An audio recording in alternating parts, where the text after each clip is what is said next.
So please sit down and enjoy the show. మరి మన తర్వాత కార్యక్రమం కోసం శ్రీనిధిని పిలుద్దామా?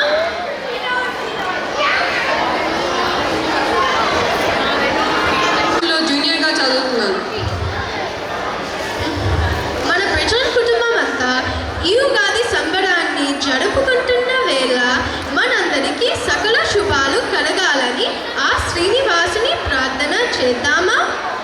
కలియుగ దైవమైన శ్రీ వెంకటేశ్వరుడిని వేడుకుందామా అంటూ మన ముందుకు వస్తున్న అక్షయ్ తుమ్మైపల్లిని మన చప్పట్లతో వేదికపైకి పిలుద్దామా?